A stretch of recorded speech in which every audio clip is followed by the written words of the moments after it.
अस्सलाम वालेकुम, मैं हूं उस्मान हबीब और आप मुझे देख रहे हैं मोटिवेशनल चैनल पे। आज का हमारा टॉपिक है ले कैटलियर प्रिंसिपल।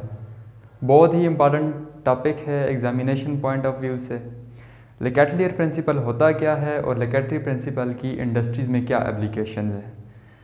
ले कैटलियर प्रिंसिपल को फर्स्ट टाइम 1884 में फ्रेंच केमिस्ट हेनरी ले कैटलियर ने पुट फॉरवर्ड किया था। 1884 ले कैटलियर प्रिंसिपल को 1884 में फ्रेंच केमिस्ट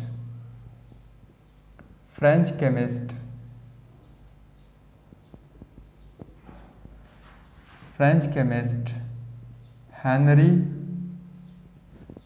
ले कैटलियर ने फर्स्ट टाइम एक्विलिब्रियम को स्टडी किया था। एक्विलिब्रियम के ऊपर डिफरेंट फैक्टर्स के इफेक्ट को स्टडी किया था। ले कैटलियर प्रिंसिपल के मुताबिक जब कोई रिएक्शन एक्विलिब्रियम पर होता है तो उसके एक्विलिब्रियम को प्रेशर चेंज करके, कंसंट्रेशन चेंज करके, टेम्परेचर चेंज करके जब डिस्टर्ब किया जाता है तो वो रिएक्शन जो एक्विलिब्रियम पर होता है वो अपने आप को ऐसे एडजस्ट करता है ताकि दोबारा से वो एक्विलिब्रियम गेन कर ले। If a system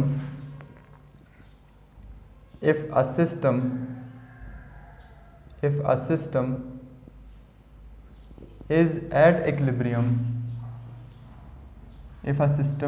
at equilibrium, is subjected to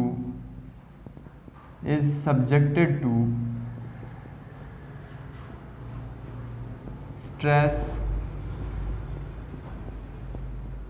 by change in pressure, concentration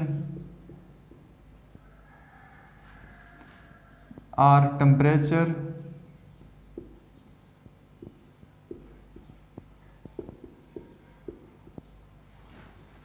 then the system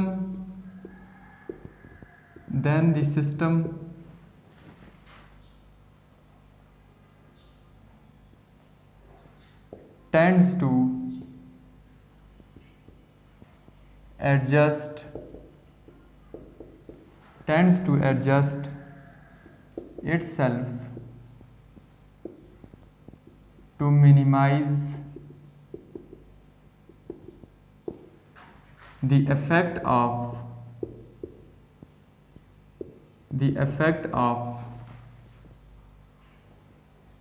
change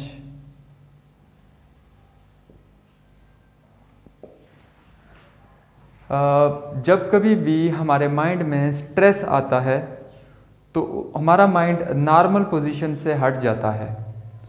अब हमारा माइंड जब स्ट्रेस में होता है तो हमारा माइंड ये कोशिश करता है कि जिस वजह से स्ट्रेस आया है उस वजह को कम किया जाए और स्ट्रेस को ख़त्म किया जाए और दोबारा से नॉर्मल पोजीशन में चला जाए। तो इसी तरह जब कभी किसी केमिकल रिएक्शन के ऊपर स्ट्रेस लगाया जाता है, उसका टेम्परेचर चेंज करके, उसका प्रेशर चेंज करके, उसकी कंसंट्रेशन चेंज करके, तो उस रिएक्शन का इक्विलिब्रियम डिस्टर्ब हो जाता है। तो वो रिएक्शन दोबारा से इक्विलिब्रियम गेन करने के लिए उस चेंज को मिनिमाइज़ करता है जो आपने प्रेशर चेंज करके लगाई, जो आपने कंसंट्रेशन चेंज करके लगाई, जो आपने टेम्परेचर चेंज करके लगाई। रिएक्शन दोबारा से इक्विलिब्रियम गेन करने के लिए उस चेंज के अपोजिट जाएगा। अब ले कैटलियर प्रिंसिपल को एक्सप्लेन करने के लिए सबसे पहले हम कंसंट्रेशन का इफ़ेक्ट देखते हैं कि कंसंट्रेशन का रिएक्शन के ऊपर, इक्विलिब्रियम के ऊपर क्या इफ़ेक्ट होता है और ले कैटलियर प्रिंसिपल के मुताबिक कंसंट्रेशन का इफ़ेक्ट कैसे काम करता है। इफ़ेक्ट ऑफ कंसंट्रेशन सबसे पहले हम पढ़ते हैं effect of concentration.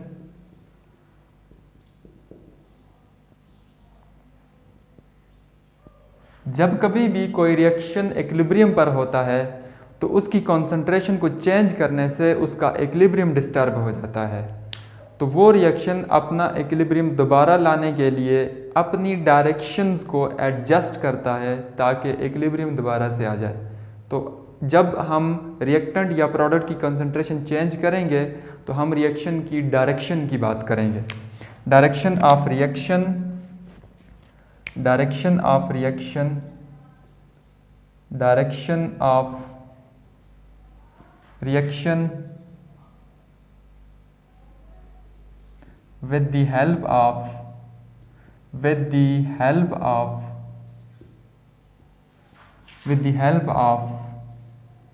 Cauchy equilibrium constant, with the help of equilibrium constant।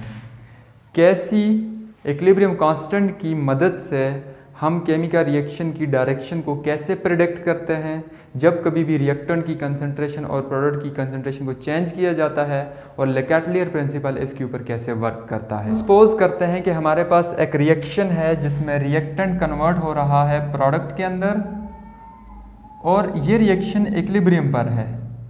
हम इस रिएक्शन के इक्विलिब्रियम को डिस्टर्ब कर सकते हैं, या तो रिएक्टेंट की कंसंट्रेशन चेंज करके या प्रोडक्ट की कंसंट्रेशन चेंज करके। तो यहाँ पर पहला केस देखते हैं हम। पहले केस में अगर रिएक्टेंट की कंसंट्रेशन को इंक्रीज करेंगे तो रिएक्शन फॉरवर्ड डायरेक्शन में जाएगा दोबारा से इक्विलिब्रियम एस्टेब्लिश करने के लिए। अगर रिएक्टेंट की कंसंट्रेशन को कम किया जाए तो रिएक्शन कौन सी डायरेक्शन में जाएगा? रिएक्शन बैकवर्ड डायरेक्शन में जाएगा दोबारा से इक्विलिब्रियम गेन करने के लिए। अगर रिएक्टेंट की कंसंट्रेशन और प्रोडक्ट की कंसंट्रेशन है, रिएक्टेंट और प्रोडक्ट, अगर रिएक्शन इक्विलिब्रियम पर है तो प्रोडक्ट की कंसंट्रेशन इंक्रीज करने से इक्विलिब्रियम डिस्टर्ब होगा और रिएक्शन दोबारा इक्विलिब्रियम गेन करने के लिए बैकवर्ड डायरेक्शन में आएगा। अगर हमारे पास एक रिएक्शन इक्विलिब्रियम पर है, उस रिएक्शन में प्रोडक्ट की कंसंट्रेशन को कम करने से रिएक्शन फॉरवर्ड डायरेक्शन में जाएगा। अब हम देखेंगे कि जब रिएक्टेंट की कंसंट्रेशन को इंक्रीज किया जाता है या डिक्रीज किया जाता है, या प्रोडक्ट की कंसंट्रेशन को इंक्रीज या डिक्रीज किया जाता है, तो रिएक्टेंट की कंसंट्रेशन इंक्रीज करने से रिएक्शन फॉरवर्ड डायरेक्शन में क्यों जाता है? सपोज करते हैं कि हमारे पास रिएक्टेंट कन्वर्ट हो रहा है प्रोडक्ट में और प्रोडक्ट वापस कन्वर्ट हो रहा है रिएक्टेंट में, और ये जो रिएक्शन है ये इक्विलिब्रियम पर है। ये जो रिएक्शन है ये इक्विलिब्रियम पर है, और इक्विलिब्रियम पर इस रिएक्शन की जो कंसंट्रेशन है, सपोज कर लेते हैं यहाँ पर जो रिएक्टेंट की कंसंट्रेशन है वो 2 है और प्रोडक्ट की कंसंट्रेशन भी वो 2 है। जब हम इसके ऊपर law of mass action apply करेंगे तो कैसी बराबर हो जाएगा प्रोडक्ट की कंसंट्रेशन डिवाइडेड बाय रिएक्टेंट की कंसंट्रेशन। तो यहाँ पर प्रोडक्ट की कंसंट्रेशन 2 है और रिएक्टेंट की कंसंट्रेशन भी 2 है, तो कैसी की वैल्यू कितनी आएगी? कैसी की वैल्यू आएगी 1। याद रखना, जब कभी भी प्रोडक्ट की कंसंट्रेशन डिवाइडेड बाय रिएक्टेंट की कंसंट्रेशन लिखी जाती है और रिएक्शन इक्विलिब्रियम पर हो तो फिर हम इस रेशो को कैसी का नाम देते हैं। अब ये रिएक्शन इक्विलिब्रियम पर है, अगर हम इस रिएक्शन के इक्विलिब्रियम को डिस्टर्ब कर रहे हैं, कैसे डिस्टर्ब कर रहे हैं? प्रोडक्ट रिएक्टेंट की कंसंट्रेशन में इंक्रीज ला रहे हैं। जब हम रिएक्टेंट की कंसंट्रेशन में इंक्रीज करेंगे, सपोज करें रिएक्टेंट और प्रोडक्ट दोनों एक दूसरे के साथ इक्विलिब्रियम पर थे और मैंने इस रिएक्टेंट की कंसंट्रेशन को डबल कर दिया, यानी इसको 4 कर दिया, और प्रोडक्ट उसी तरह 2 है, और रिएक्टेंट की कंसंट्रेशन को मैंने इंक्रीज कर दिया। जब रिएक्टेंट की कंसंट्रेशन को मैंने इंक्रीज कर दिया तो इक्विलिब्रियम डिस्टर्ब हो गया, इक्विलिब्रियम डिस्टर्ब हो गया, और इक्विलिब्रियम जब डिस्टर्ब हो गया तो अब रिएक्शन अपने आप को एडजस्ट करेगा कि वो दोबारा से इक्विलिब्रियम गेन करे।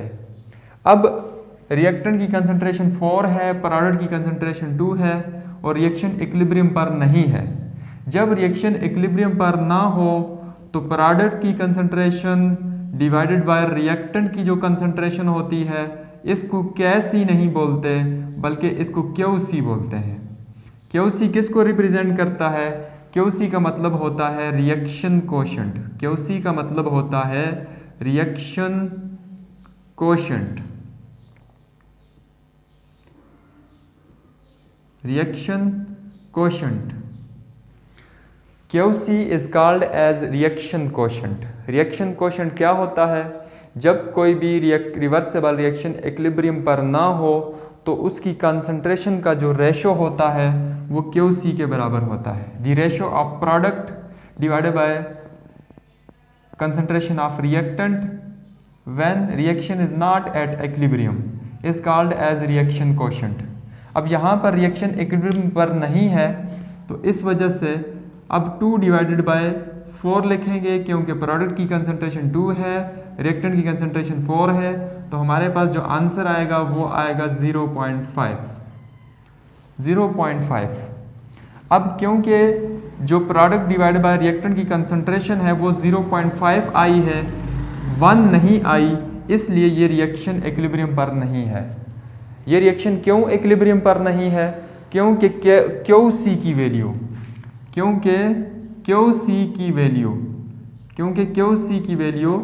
KC की वैल्यू के इक्वल नहीं आई, इसलिए ये रिएक्शन इक्विलिब्रियम पर नहीं है। क्योंकि QC की वैल्यू KC की वैल्यू से लेस है, इस वजह से रिएक्शन इक्विलिब्रियम पर नहीं है। अब क्या करेगा रिएक्शन? अब रिएक्शन ऐसा क्या करे कि ये दोबारा से इक्विलिब्रियम गेन कर ले? इक्विलिब्रियम तो तब आएगा जब KC बराबर होगा QC के और QC बराबर होगा प्रोडक्ट की कंसंट्रेशन डिवाइडेड बाय रिएक्टेंट की कंसंट्रेशन के, तब इक्विलिब्रियम आएगा। लेकिन यहाँ पर KC की जो वैल्यू है, KC की जो हमारे पास वैल्यू है, KC की वैल्यू हमारे पास है 1, KC की वैल्यू हमारे पास है 1 और QC की वैल्यू यहाँ पर कितनी आई है? QC की वैल्यू जो आई है हमारे पास वो है 0.5 और जो 0.5 इस वजह से आई है क्योंकि प्रोडक्ट डिवाइड बाय रिएक्टेंट का जो कंसंट्रेशन की टर्म्स हैं इनकी वैल्यू 0.5 है। अब आप सोच रहे होंगे कि इक्विलिब्रियम तो तब आएगा जब KC बराबर होगा QC के, लेकिन यहाँ पर KC QC के बराबर नहीं है।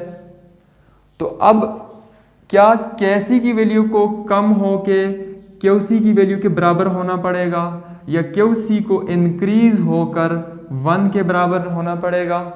तो याद रखना KC की वैल्यू हमेशा कांस्टेंट होती है। क्यों कांस्टेंट होती है? क्योंकि KC की वैल्यू प्रोडक्ट की कंसंट्रेशन, रिएक्टेंट की कंसंट्रेशन, प्रेशर पे डिपेंड नहीं करती। KC की वैल्यू सिर्फ और सिर्फ डिपेंड करती है टेम्परेचर पे। बाकी KC की वैल्यू या Kp की वैल्यू डिपेंड नहीं करती कंसंट्रेशन पे, प्रेशर पे, कैटालिस्ट पे, किसी भी फैक्टर पे डिपेंड नहीं करती। सिर्फ और सिर्फ KC की वैल्यू टेम्परेचर पे डिपेंड करती है, इसलिए KC की वैल्यू हमेशा कांस्टेंट रहती है। अगर यहाँ पर KC की वैल्यू 1 है तो इस 1 को आप चेंज नहीं कर सकते। क्यों? कि आपके पास कंसंट्रेशन की टर्म्स हैं और कंसंट्रेशन को चेंज करके आप KC की वैल्यू में चेंज नहीं ला सकते। हाँ, QC की वैल्यू को आप चेंज कर सकते हैं। अगर आपने क्या करना है, अगर आपने KC की वैल्यू जो कि 1 है जिसको चेंज नहीं कर सकते क्योंकि ये किसी कंसंट्रेशन प्रेशर के फैक्टर पे डिपेंड नहीं करता, ये सिर्फ टेम्परेचर पे डिपेंड करता है और इस रिएक्शन का जो टेम्परेचर है वो कांस्टेंट है, उसको हम चेंज नहीं कर रहे, इसलिए KC भी चेंज नहीं हो रहा। तो अब KC की वैल्यू 1 है और QC की वैल्यू को भी इंक्रीज होना है और इंक्रीज होकर 1 के बराबर होना है। तो QC की वैल्यू को इंक्रीज करने के लिए क्या करना पड़ेगा? QC की वैल्यू को इंक्रीज करने के लिए क्या करना पड़ेगा? QC की वैल्यू को इंक्रीज होने के लिए प्रोडक्ट की वैल्यू को ज़्यादा होना पड़ेगा। प्रोडक्ट को ज़्यादा होना पड़ेगा। जब प्रोडक्ट ज़्यादा होगा, प्रोडक्ट QC की वैल्यू के डायरेक्टली प्रोपोर्शनल है, इसलिए जब प्रोडक्ट ज़्यादा करेंगे तो QC भी ज़्यादा होगा और जब QC ज़्यादा होगा तो KC के जाके बराबर हो जाएगा और रिएक्शन इक्विलिब्रियम पे आ जाएगा। यहाँ पर प्रोडक्ट की वैल्यू में इजाफा होगा तो प्रोडक्ट की वैल्यू, जब प्रोडक्ट की वैल्यू में इजाफा होगा, जब प्रोडक्ट की वैल्यू इंक्रीज होगी तो रिएक्शन किधर जाएगा? नंबर 1 फॉरवर्ड जाएगा, रिएक्शन फॉरवर्ड जाएगा, रिएक्शन फॉरवर्ड जाएगा, रिएक्शन फॉरवर्ड जाएगा। तो प्रोडक्ट की वैल्यू इंक्रीज होगी तो क्यूसी की वैल्यू भी इंक्रीज होगी और करते करते ये 1 के बराबर हो जाएगी। 0.5 थी पहले, तो 0.5 से ये वैल्यू इंक्रीज होगी और 1 पे पहुंच जाएगी। क्यों 1 पे पहुंचेगी? क्योंकि आपने प्रोडक्ट ज़्यादा कर दिया। प्रोडक्ट डिवाइड बाय रिएक्टेंट का जो रेशो है वो इंक्रीज हो गया। अब प्रोडक्ट डिवाइड बाय रिएक्टेंट की रेशो भी 1 के बराबर आ गई, इसलिए क्यूसी 1 के बराबर है और क्यूसी कैसी के बराबर हो गया। इसका मतलब है अब इक्विलिब्रियम दोबारा से अचीव हो गया, दोबारा से रिएक्शन ने इक्विलिब्रियम गेन कर लिया। रिएक्शन ने इक्विलिब्रियम कैसे गेन किया? प्रोडक्ट की कंसंट्रेशन में इंक्रीज लाकर, रिएक्टेंट की कंसंट्रेशन में कमी लाकर रिएक्शन फॉरवर्ड डायरेक्शन में गया और दोबारा से इक्विलिब्रियम को गेन कर दिया। तो जब कभी भी रिएक्टेंट की कंसंट्रेशन में इंक्रीज करेंगे तो रिएक्शन फॉरवर्ड जाएगा ताकि रिएक्शन दोबारा से इक्विलिब्रियम गेन कर ले। अब हम देखते हैं कि जब कभी भी प्रोडक्ट की कंसंट्रेशन में इजाफा करते हैं तो रिएक्शन बैकवर्ड क्यों आता है, रिएक्शन बैकवर्ड क्यों आएगा और कैसे आएगा, तो देखते हैं इसको।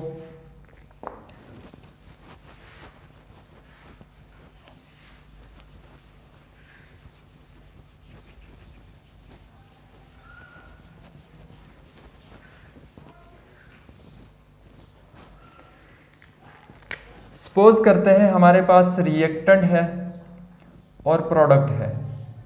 ये रिएक्टेंट और प्रोडक्ट दोनों एक दूसरे के साथ इक्विलिब्रियम पोजीशन में हैं। हम इस इक्विलिब्रियम पोजीशन को डिस्टर्ब कर सकते हैं रिएक्टेंट या प्रोडक्ट की कंसंट्रेशन को चेंज करके। तो हम प्रोडक्ट की कंसंट्रेशन और रिएक्टेंट की कंसंट्रेशन को इक्विलिब्रियम पे चेक करते हैं कि ये कितनी है। जब रिएक्शन इक्विलिब्रियम पर है तो रिएक्टेंट की कंसंट्रेशन 2 है, सपोज करते हैं प्रोडक्ट की कंसंट्रेशन भी 2 है। इक्विलिब्रियम पॉइंट पर प्रोडक्ट की कंसंट्रेशन डिवाइडेड बाय रिएक्टेंट की कंसंट्रेशन ये बराबर होती है कैसी के, ये बराबर होती है कैसी पे। कब प्रोडक्ट की कंसंट्रेशन डिवाइडेड बाय रिएक्टेंट की कंसंट्रेशन कैसी के बराबर होती है? जब रिएक्शन इक्विलिब्रियम पे होता है। तो यहाँ पर प्रोडक्ट की कंसंट्रेशन 2 है और रिएक्टेंट की कंसंट्रेशन भी 2 है, तो 2 कैंसिल करेगा और यहाँ पे आंसर आएगा 1। तो यहाँ पर जो रिएक्शन है इक्विलिब्रियम पॉइंट पर उसकी कैसी की वैल्यू 1 है। कैसी रिवर्सिबल रिएक्शन में तब अप्लाई होता है जब रिएक्शन इक्विलिब्रियम पर होता है। अगर रिएक्शन इक्विलिब्रियम पर नहीं होगा तो फिर वो प्रोडक्ट डिवाइडेड बाय रिएक्टेंट की जो कॉन्सेंट्रेशन की रेशो होगी वो कैसी के बराबर नहीं होगी बल्कि वो क्यूसी के बराबर होगी। अब ये एक रिएक्शन है जो इक्विलिब्रियम पर है और इक्विलिब्रियम पर इसकी रिएक्टेंट की कंसंट्रेशन 2 है और इसकी प्रोडक्ट की कंसंट्रेशन भी 2 है। अब हम इस रिएक्शन का इक्विलिब्रियम डिस्टर्ब करेंगे। कैसे डिस्टर्ब कर रहे हैं? हम इसका रिएक्शन रिएक्टेंट प्रोडक्ट दोनों एक दूसरे के साथ इक्विलिब्रियम में थे। कब इक्विलिब्रियम में थे? जब 2 कंसंट्रेशन थी। लेकिन अब क्या कर रहे हैं? अब रिएक्टेंट की कंसंट्रेशन को चेंज नहीं कर रहे, प्रोडक्ट की कंसंट्रेशन को डबल कर दिया। जब प्रोडक्ट की कंसंट्रेशन को इंक्रीज कर दिया, जब प्रोडक्ट की कंसंट्रेशन को इंक्रीज कर दिया तो रिएक्शन डिस्टर्ब हो गया। जब रिएक्शन डिस्टर्ब हो गया तो रिएक्शन ने अब दोबारा इक्विलिब्रियम गेन करना है। लेकिन जब इक्विलिब्रियम नहीं है, इक्विलिब्रियम डिस्टर्ब हो गया, तो आपके पास जो प्रोडक्ट की कंसंट्रेशन होगी डिवाइडेड बाय जो रिएक्टेंट की कंसंट्रेशन होगी ये किसके बराबर होगी? ये बराबर होगी क्यूसी के बराबर होगी, रिएक्शन कोशेंट के बराबर होगी। जब भी रिएक्शन इक्विलिब्रियम पर नहीं होता तो प्रोडक्ट की कंसंट्रेशन डिवाइडेड बाय रिएक्टेंट की कंसंट्रेशन जो होती है वो कैसी के बराबर नहीं होती बल्कि वो क्यूसी के बराबर होती है। तो यहाँ पर हम इसकी रेशो निकालते हैं, यहाँ पर आ जाएगी प्रोडक्ट की कंसंट्रेशन 4 और रिएक्टेंट की कंसंट्रेशन 2। तो यहाँ पे आंसर आपके पास आएगा 2। अब रिएक्शन इक्विलिब्रियम पर नहीं है। रिएक्शन क्यों इक्विलिब्रियम पर नहीं है? रिएक्शन इसलिए इक्विलिब्रियम पर नहीं है क्योंकि क्यूसी की वैल्यू 1 के बराबर नहीं है। अगर क्यूसी की वैल्यू 1 के बराबर आती तो ये रिएक्शन इक्विलिब्रियम पर था, क्योंकि क्यूसी की वैल्यू यहाँ पर 2 के बराबर है, 1 के बराबर नहीं है, इसलिए ये रिएक्शन इक्विलिब्रियम पर नहीं है। अब जब इक्विलिब्रियम डिस्टर्ब कर दिया प्रोडक्ट की कंसंट्रेशन में इजाफा करके, अब रिएक्शन दोबारा इक्विलिब्रियम गेन करेगा, और रिएक्शन दोबारा इक्विलिब्रियम गेन करने के लिए बैकवर्ड डायरेक्शन में जाएगा। अब बैकवर्ड डायरेक्शन में क्यों जाएगा? तो अब हमारे पास यहाँ पे देखते हैं क्यों जाएगा। अब केसी क्यूसी के बराबर नहीं है, इसलिए इक्विलिब्रियम नहीं है, क्योंकि केसी की वैल्यू स्मॉलर है और क्यूसी की वैल्यू ग्रेटर है। केसी की वैल्यू स्मॉलर है और क्यूसी की वैल्यू ग्रेटर है, इसलिए रिएक्शन इक्विलिब्रियम पर नहीं है। इक्विलिब्रियम तो तब आएगा जब केसी की वैल्यू बराबर होगी क्यूसी की वैल्यू के, और क्यूसी की वैल्यू बराबर होगी प्रोडक्ट की कंसंट्रेशन डिवाइडेड बाय रिएक्टेंट की कंसंट्रेशन के, तब जाके इक्विलिब्रियम आएगा। लेकिन यहाँ पर जो केसी है उसकी वैल्यू, केसी की वैल्यू कितनी है? केसी की वैल्यू यहाँ पर 1 है, क्यूसी की वैल्यू 2 है, और जो प्रोडक्ट डिवाइडेड बाय रिएक्टेंट की कंसंट्रेशन है इनकी वैल्यू भी एज अ होल 2 है। तो अब क्या करना पड़ेगा? अब क्यूसी को अपने आप को ऐसे एडजस्ट करना पड़ेगा कि दोबारा से क्यूसी की वैल्यू केसी के बराबर हो जाए, क्योंकि केसी की वैल्यू को तो चेंज नहीं कर सकते क्योंकि वो तो कांस्टेंट है, वो सिर्फ टेम्परेचर पे डिपेंड करता है, और टेम्परेचर इस रिएक्शन के लिए हमने कांस्टेंट माना हुआ है, कांस्टेंट रखा हुआ है। तो अब केसी की वैल्यू के बराबर होने के लिए केसी की वैल्यू 1 है। अब यहाँ पर अगर प्रोडक्ट की कंसंट्रेशन को कम करें तो क्यूसी की वैल्यू भी कम होगी। प्रोडक्ट की कंसंट्रेशन को कम करने के लिए रिएक्शन किधर आना पड़ेगा? बैकवर्ड आना पड़ेगा। प्रोडक्ट की कंसंट्रेशन को कम करने के लिए रिएक्शन किधर आएगा? बैकवर्ड आएगा, क्योंकि प्रोडक्ट की कंसंट्रेशन को कम होने के लिए रिएक्टेंट में कन्वर्ट होना पड़ेगा, तो रिएक्शन किधर आएगा? बैकवर्ड। नंबर 1, यहाँ पर केसी के बराबर जाने के लिए प्रोडक्ट को कम होना पड़ेगा, प्रोडक्ट को कम होना पड़ेगा, और प्रोडक्ट कम होगा तो डायरेक्टली क्यूसी की वैल्यू भी कम होगी, और जब क्यूसी की वैल्यू कम होगी और 2 से डिक्रीज होकर वैल्यू 1 पे आ जाएगी तो फिर इक्विलिब्रियम आ जाएगा। ये वैल्यू भी 1 हो जाएगी, ये वैल्यू भी 1 हो जाएगी कम होकर, ये वैल्यू भी 1 हो जाएगी कम होकर। तो अब क्या आ जाएगा? अब आ जाएगा इक्विलिब्रियम आ जाएगा, दोबारा से रीएस्टेब्लिश हो जाएगा इक्विलिब्रियम, इक्विलिब्रियम रीएस्टेब्लिश हो जाएगा। तो रिएक्शन किधर जाएगा? रिएक्शन डेफिनेटली बैकवर्ड जाएगा। क्यों बैकवर्ड जाएगा? क्योंकि यहाँ पर प्रोडक्ट की कंसंट्रेशन को कम होना है ताकि क्यूसी कम हो। क्योंकि क्यूसी कम हो, क्यूसी इसलिए कम हो ताकि वो केसी के बराबर हो जाए और दोबारा से इक्विलिब्रियम पोजीशन गेन हो जाए। तो जब प्रोडक्ट की कंसंट्रेशन में इजाफा किया जाए तो रिएक्शन बैकवर्ड क्यों आता है वो मैंने आपको बता दिया। अब देखते हैं कि इंडस्ट्रीज़ के अंदर, इंडस्ट्रीज़ में 2 इम्पॉर्टेंट प्रोसेसेस हैं, जिनमें एक कॉन्टैक्ट प्रोसेस है और जिनमें एक बोश हैबर प्रोसेस है। हैबर प्रोसेस के अंदर हम इंडस्ट्रीज़ में अमोनिया तैयार करते हैं, और अमोनिया किस वजह से तैयार करते हैं? अमोनिया हमें क्यों चाहिए? अमोनिया गैस हमें इस वजह से चाहिए है क्योंकि हमने फर्टिलाइज़र्स बनाने हैं, और फर्टिलाइज़र बनाने के लिए अमोनिया गैस चाहिए, और अमोनिया गैस बनाने के लिए हम हाइड्रोजन और नाइट्रोजन का रिएक्शन करवाते हैं। इस प्रोसेस को हम हैबर प्रोसेस कहते हैं। और कॉन्टैक्ट प्रोसेस कौन सा प्रोसेस है? कॉन्टैक्ट प्रोसेस ऐसा प्रोसेस है जिसमें सल्फ्यूरिक एसिड तैयार किया जाता है, और सल्फ्यूरिक एसिड तैयार करने के लिए हमें सल्फर ट्राईऑक्साइड चाहिए, और सल्फर ट्राईऑक्साइड बनता है सल्फर डाइऑक्साइड और सल्फर और ऑक्सीजन के रिएक्शन से बनता है। तो यहाँ पर हम कैसे लेकेटलियर प्रिंसिपल को यूज़ करेंगे और कंसंट्रेशन के इफेक्ट को कैसे यूज़ करेंगे, ताकि हमें अमोनिया ज़्यादा से ज़्यादा प्रोडक्शन में मिले और सल्फ़र ट्राईऑक्साइड भी ज़्यादा से ज़्यादा प्रोडक्शन में मिले। तो देखते हैं इंडस्ट्रियल एप्लीकेशन। कंसंट्रेशन की इंडस्ट्रियल एप्लीकेशंस क्या है, इसको देखते हैं। Effect of concentration industrial application. Effect of concentration, effect of concentration industrial application.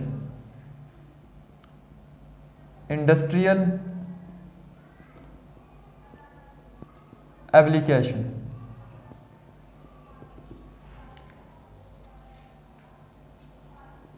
तो हमारे पास एक प्रोसेस है जिसका नाम है Haber process. Haber process. Haber process एक ऐसा प्रोसेस है, हेबर प्रोसेस एक ऐसा प्रोसेस है इंडस्ट्रीज़ के अंदर जहाँ पर हाइड्रोजन गैस का रिएक्शन करवाते हैं नाइट्रोजन गैस के साथ और अमोनिया गैस की फॉर्मेशन होती है और रिएक्शन रिवर्सिबल होता है। जब हाइड्रोजन गैस का रिएक्शन करवाते हैं नाइट्रोजन गैस के साथ तो अमोनिया गैस की फॉर्मेशन होती है, अमोनिया गैस की फॉर्मेशन होती है। अगर इस बैलेंस करें इस इक्वेशन को तो यहाँ पर 3 लगाएंगे, यहाँ पर 2 लगाएंगे, तो ये रिएक्शन बैलेंस्ड इक्वेशन है। तो अब हम क्या करते हैं, इस इक्वेशन के अंदर हमें अमोनिया की प्रोडक्शन ज़्यादा से ज़्यादा करनी है, हमें अमोनिया की जो यील्ड है उसको मैक्सिमम करना है। तो अमोनिया की यील्ड को मैक्सिमम करने के लिए हम अमोनिया की कंसंट्रेशन को कम करेंगे तो रिएक्शन किधर जाएगा, रिएक्शन फॉरवर्ड जाएगा। जब अमोनिया की कंसंट्रेशन को कम करेंगे तो रिएक्शन फॉरवर्ड जाएगा, जितना भी रिएक्टेंट है वो कन्वर्ट होगा, प्रोडक्ट के अंदर कन्वर्ट होगा। तो अगर हाइड्रोजन की कंसंट्रेशन इंक्रीज करें फिर भी रिएक्शन फॉरवर्ड जाएगा, अगर नाइट्रोजन की कंसंट्रेशन इंक्रीज करें फिर भी रिएक्शन फॉरवर्ड जाएगा। लेकिन ज़्यादा फेवरेबल मेथड क्या है कि आप अमोनिया की कंसंट्रेशन कम करते जाएं तो मैक्सिमम रिएक्टेंट कन्वर्ट होता जाएगा प्रोडक्ट के अंदर। अब इस रिएक्शन को सपोज करते हैं कि ये जो रिएक्शन है जिसमें हाइड्रोजन नाइट्रोजन के साथ रिएक्शन कर रहा है और अमोनिया गैस की फॉर्मेशन हो रही है, सपोज करते हैं कि ये रिएक्शन हमारे पास इक्विलिब्रियम पर है, ये रिएक्शन इक्विलिब्रियम पर है और इक्विलिब्रियम के ऊपर जो इसके रिएक्टेंट और प्रोडक्ट की जो कंसंट्रेशन है, सपोज करते हैं इसकी कंसंट्रेशन 1 है, इसकी कंसंट्रेशन भी 1 है और इसकी कंसंट्रेशन जो है वो 2 है। इक्विलिब्रियम के ऊपर हाइड्रोजन की कंसंट्रेशन 1 है, नाइट्रोजन की कंसंट्रेशन सपोज करते हैं 1 है, लेट्स सपोज NH3 की कंसंट्रेशन इक्विलिब्रियम पे 2 है।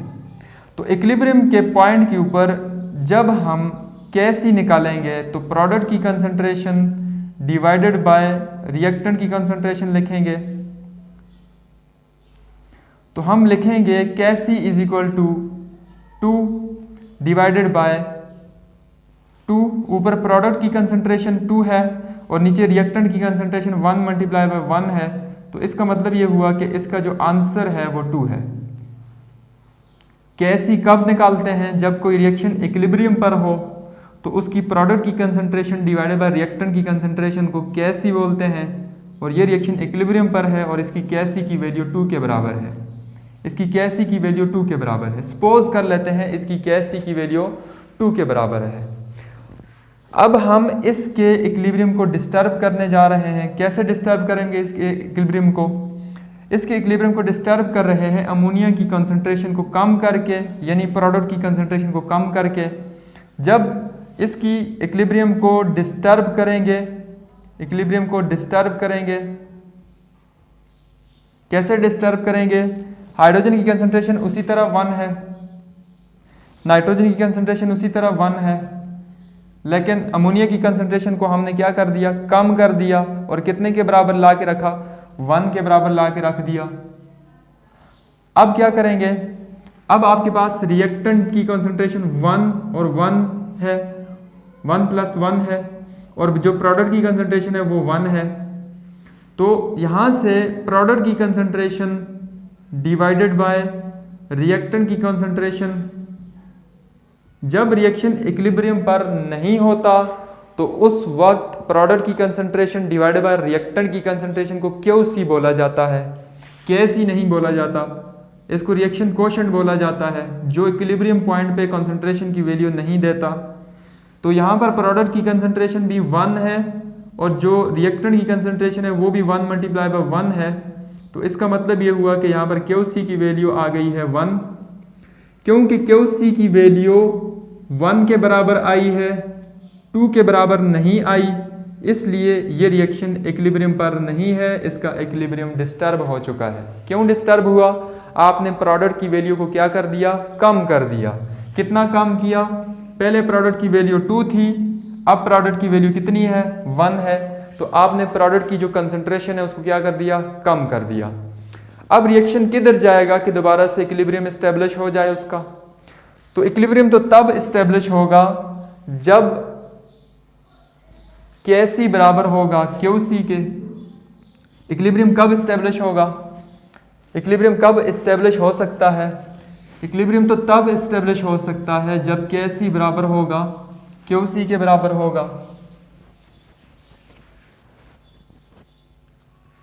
तो इस केस के अंदर KC बराबर नहीं है QC के, इसलिए यहां पर इक्विलिब्रियम नहीं है। क्योंकि QC की वैल्यू लेस है, क्योंकि QC की वैल्यू लेस है और KC की वैल्यू ग्रेटर है। KC की वैल्यू 2 है और QC की वैल्यू 1 है, इसलिए यहाँ पर इक्विलिब्रियम नहीं है। अगर QC की वैल्यू 2 के बराबर आती तो ये रिएक्शन इक्विलिब्रियम पे होता। अब क्या होगा? अब इक्विलिब्रियम तभी आएगा जब KC की वैल्यू किसके बराबर होगी? QC के बराबर होगी, और QC के बराबर होगी प्रोडक्ट की कंसंट्रेशन डिवाइडेड बाय रिएक्टेंट की कंसंट्रेशन की वैल्यू के बराबर होगी, तभी जाके इक्विलिब्रियम आएगा। लेकिन अब KC की वैल्यू तो 2 है, KC की वैल्यू 2 है, QC की वैल्यू कितनी है? 1 है। QC की वैल्यू 1 है। इसका मतलब क्या हुआ? इसका मतलब ये हुआ कि अब इक्विलिब्रियम नहीं है, क्योंकि KC बराबर नहीं है QC के, और ये प्रोडक्ट डिवाइड बाय रिएक्टेंट की कंसंट्रेशन की वैल्यू भी 1 के बराबर आ चुकी है। इस वजह से इक्विलिब्रियम नहीं है यहाँ पर।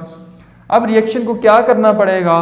क्योंकि KC की वैल्यू तो कांस्टेंट होती है, ये सिर्फ टेम्परेचर पे डिपेंड करती है, बाकी आप किसी तरीके से भी KC की वैल्यू को चेंज नहीं कर सकते। तो रिएक्शन का टेम्परेचर तो कांस्टेंट माना हुआ है, तो आप कंसंट्रेशन चेंज करके, प्रेशर चेंज करके KC की वैल्यू को चेंज नहीं कर सकते। तो KC की वैल्यू हमेशा 2 ही रहेगी, ये तो कांस्टेंट वैल्यू है। तो अब क्या करना पड़ेगा? अब ऐसा क्या हो कि आपके पास रिएक्शन का जो QC है वो KC के वैल्यू के बराबर हो जाए। तो यहाँ पर प्रोडक्ट को क्या होना पड़ेगा? क्योंकि KC की वैल्यू आपके पास है 2 और QC की वैल्यू है आपके पास 1, और प्रोडक्ट डिवाइडेड बाय रिएक्टेंट की वैल्यू भी आपके पास क्या है?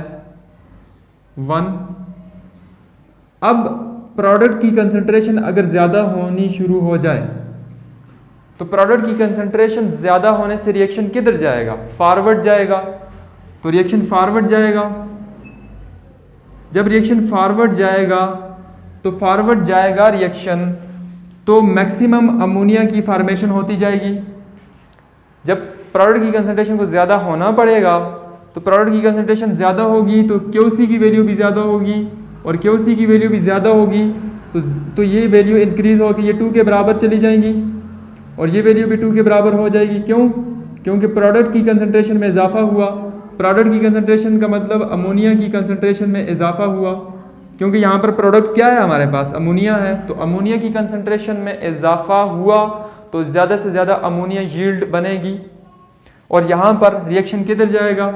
फॉरवर्ड जाएगा, और मैक्सिमम रिएक्टेंट कन्वर्ट होता जाएगा प्रोडक्ट के अंदर, और दोबारा से यहाँ पर इक्विलिब्रियम इस्टेब्लिश हो जाएगा, और हम इक्विलिब्रियम को डिस्टर्ब करते जाएंगे प्रोडक्ट कम करके, और रिएक्शन फॉरवर्ड जाता जाएगा और मैक्सिमम यील्ड लेते जाएंगे। यही ले कैटलियर प्रिंसिपल का यूज़ है इंडस्ट्रीज़ के अंदर कि मैक्सिमम प्रोडक्ट को ऑब्टेन किया जाता है वहाँ पर, और मैक्सिमम प्रोडक्ट ऑब्टेन करने के लिए रिएक्शन को फॉरवर्ड डायरेक्शन में फेवर करवाया जाता है। तो रिएक्शन फॉरवर्ड डायरेक्शन में जाता है तो मैक्सिमम यील्ड की प्रोडक्शन होती है। इसी तरह हमारे पास इंडस्ट्रीज के अंदर एक और प्रोसेस है जिसका नाम है कॉन्टैक्ट प्रोसेस। इसी तरह हमारे पास एक और प्रोसेस है जिसका नाम है कॉन्टैक्ट प्रोसेस, और कॉन्टैक्ट प्रोसेस के अंदर भी कंसंट्रेशन के इफेक्ट को यूज़ करके सल्फर ट्राईऑक्साइड की मैक्सिमम प्रोडक्शन की जाती है। कॉन्टैक्ट प्रोसेस कौन सा प्रोसेस होता है? कॉन्टैक्ट प्रोसेस एक ऐसा प्रोसेस होता है जिसमें सल्फ्यूरिक एसिड की प्रोडक्शन की जाती है, और सल्फ्यूरिक एसिड की प्रोडक्शन के लिए हमें सल्फर ट्राईऑक्साइड चाहिए होता है, और सल्फर ट्राईऑक्साइड बनाने के लिए हमें सल्फर डाइऑक्साइड का रिएक्शन ऑक्सीजन के साथ करवाना पड़ता है। इक्वेशन को बैलेंस कर लें, यहाँ पे 2 लगा लें और यहाँ पे भी 2 लगा लें, तो ये इक्वेशन बैलेंस्ड है। तो कॉन्टैक्ट प्रोसेस में सल्फर ट्राईऑक्साइड की प्रोडक्शन को मैक्सिमाइज किया जाता है ताकि सल्फ्यूरिक एसिड की प्रोडक्शन में इजाफा किया जाए। तो यहाँ पर कैसे आप सल्फर ट्राईऑक्साइड की प्रोडक्शन या यील्ड में इजाफा करेंगे? तो सल्फर ट्राईऑक्साइड की कंसंट्रेशन को कम करेंगे तो रिएक्शन फॉरवर्ड जाएगा, या सल्फर डाइऑक्साइड की कंसंट्रेशन ज़्यादा करेंगे तो फिर भी रिएक्शन फॉरवर्ड जाएगा, या ऑक्सीजन की कंसंट्रेशन को ज़्यादा करेंगे तो फिर भी रिएक्शन फॉरवर्ड जाएगा। क्यों फॉरवर्ड जाएगा? रिएक्शन फॉरवर्ड इस वजह से जाएगा ताकि वो दोबारा से अपना इक्विलिब्रियम इस्टेब्लिश कर ले, क्योंकि आपने उसका इक्विलिब्रियम डिस्टर्ब किया है। कैसे डिस्टर्ब किया है? सल्फर ट्राईऑक्साइड की कंसंट्रेशन को कम करके, या ऑक्सीजन की कंसंट्रेशन को ज़्यादा करके, या सल्फर डाइऑक्साइड की कंसंट्रेशन को ज़्यादा करके आपने इसका इक्विलिब्रियम डिस्टर्ब किया है। अब रिएक्शन क्या करेगा? जो आपने चेंज की है उस चेंज के बिल्कुल अपोजिट जाएगा। अगर आपने प्रोडक्ट कम किया है तो रिएक्शन प्रोडक्ट को ज़्यादा करेगा, अगर आपने रिएक्टेंट को ज़्यादा किया है तो जो रिएक्शन है वो रिएक्टेंट को कम करेगा और प्रोडक्ट को ज़्यादा करेगा। जो आप करेंगे, जो आप उसके साथ एक्शन करेंगे तो रिएक्शन के नतीजे में बिल्कुल रिएक्शन आपके अपोजिट करेगा। यही आपके पास ले कैटलियर प्रिंसिपल है, और आप ले कैटलियर प्रिंसिपल को इस्तेमाल करते हुए ज़्यादा से ज़्यादा सल्फर ट्राईऑक्साइड की प्रोडक्शन कर सकते हैं, ज़्यादा से ज़्यादा अमोनिया की प्रोडक्शन कर सकते हैं, और इंडस्ट्रियली इसका एडवांटेज ले सकते हैं।